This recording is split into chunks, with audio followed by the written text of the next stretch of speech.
Just so you know you're getting good information, I promise you I can point out a high elo Katarina main that does whatever weird thing I said. Me personally, I'm currently Diamond and I play way too much Katarina. So these are the starting items. Dark Seal has been nerfed, so I do not recommend starting it anymore. Longsword is the best start, it provides the most damage and 3 pots. But if you aren't used to a matchup or cat, then I guess you can start Doran's Shield. You could go refillable, but just go red pots. Katarina's passive scales on 100% flat AD, while the AP scaling increases at certain levels like level 6. Because of this, early AD is great on Katarina. The general rule of thumb is longswords over Amtomes, but revolver over cutlass. You can build cutlass before revolver if you have the damage to kill an opponent, but you need the slow to make sure you land your daggers. Make gunblade every game. The burst, sustain, and slow to land your combos is just too much to give up. While you normally want to rush gunblade, you can make one of these items before finishing it. Zork Shoes just gives you a mini power spike and lets you roam better. These other 2 items are stupidly gold efficient and could really help you lane much more safely. While I don't always make Hex Drinker, I often build Guard into something like Zed or Talon. Zork Shoes are busted. 18 Magic Pen is really hard to give up. But if you absolutely have to, you could build Merc Treads or Tabbies. Usually against full AD teams or teams with a disgusting amount of CC.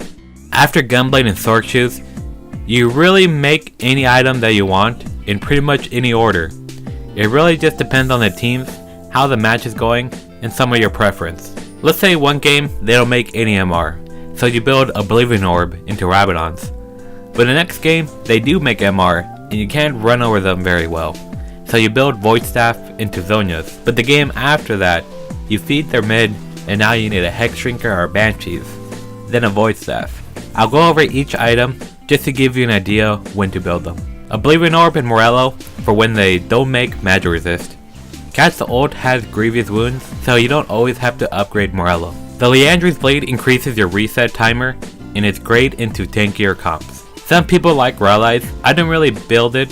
While these 3 items do synergize well with each other, you only really build one in Katarina, because you need all these other items. So pick your favorite one.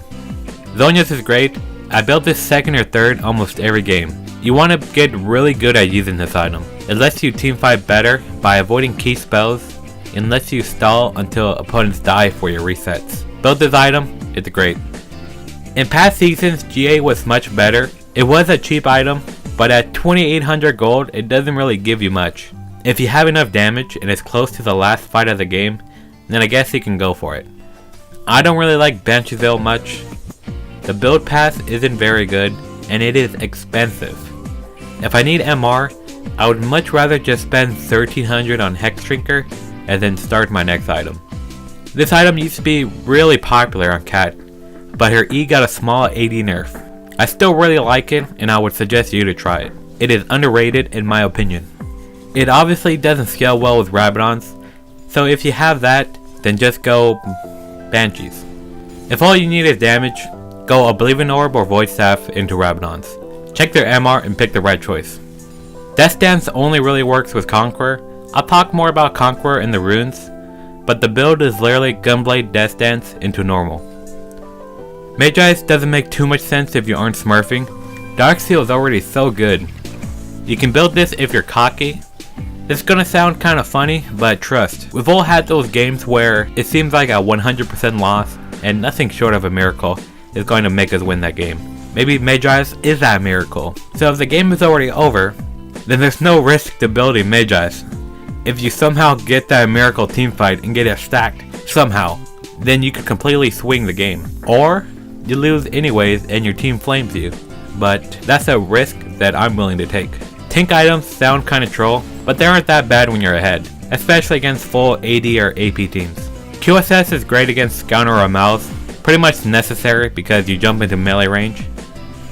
You could also build it when someone with CC is just annoying the hell out of you. Always take Flash, take Ignite almost always.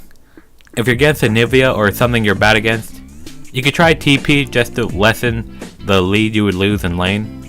It isn't necessary, but it might help. I love Cleanse against Zoe. You can just cleanse her bubble and she can't do anything. Unless you're in high elo, I don't really think it is necessary to take this against champs like Lissandra, TF, or Ryze, because the laners and junglers aren't going to synergize well to force you to take it. I mostly take cleanse in situations where I feel like it's going to help me kill my laner better than ignite. For the skill order, a lot of cats do different stuff. Most people just max Q and E, but points in E reduce the cooldown of Shumpo after catching a dagger. It lets you trade more aggressively and faster. In lanes that I can take advantage of, I'd like to put 3 points into E, then max Q. Some people put 3 points into Q, then max E. Just try something out, maybe you'll like it better. I'll explain the most common rune page, then I'll talk about other choices. Electrocute gives you the best early game damage, and it scales pretty decently. Eyeball Collector makes a lot of sense, because Katarina is the champion that gets the most kills out of the entire game. Some of these other choices are pretty good, but Ravenous Hunter synergizes well with Gunblade, and it helps you get some healing before you finish Gunblade. Triumph, what can I say? You get low in fights, and Cats gets the most kills in League, so 20 gold for each kill? Pretty good. Coup de Grace sounds like it was made for Katarina. You wait around in fights until someone is low anyways, then when you do get that kill, you get more AP for your resets. Double Adaptive Force, and then Armor or MR for your laner. You could go double resist against a bad matchup. Predator is not bad.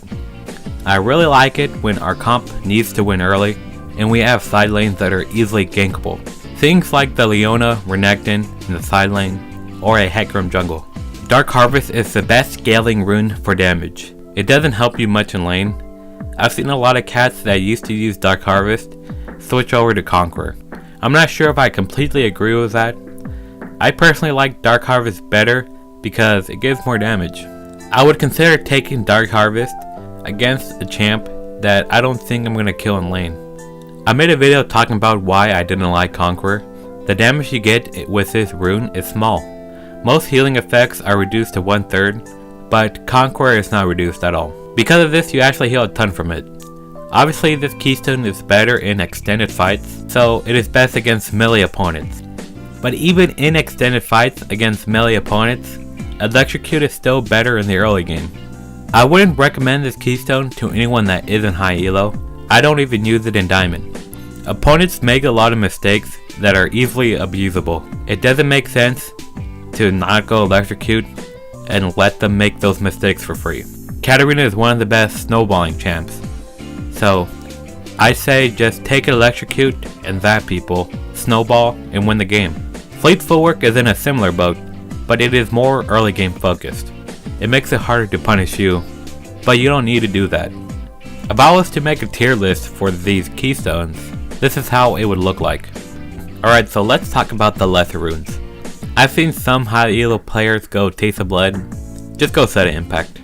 I really like Ghost Portal. You get the same amount of AP as Eyeball Collector, but you stack it with your wards instead. So it's a bit more consistent, and it synergizes well with Ingenious Hunter because you get your wards on a lower cooldown. But it also puts your Gunblade and Zhonya's at a lower cooldown. Relentless Hunter is great for roaming. The extra tenacity is great. I would take Triumph off for it. Nullifying Orb isn't bad, but these other options are pretty juicy. Absolute Focus scales up pretty fast. You get more damage on your first dagger. It helps with one-shotting because that extra AP will go into, at very least, your E, Dagger, Gunblade, and Electrocute. Water Walking helps you roam faster and a bit in skirmishes, especially against Scuttle. It also helps you escape ganks when you're being chased. Gathering Storm with Absolute Focus scales pretty disgustingly with Rabadons. Think of this tree this way. Sorcery helps you get that first kill by giving you a bunch of flat AP for your daggers, while Precision helps you reset and helps you get kills after your first kill.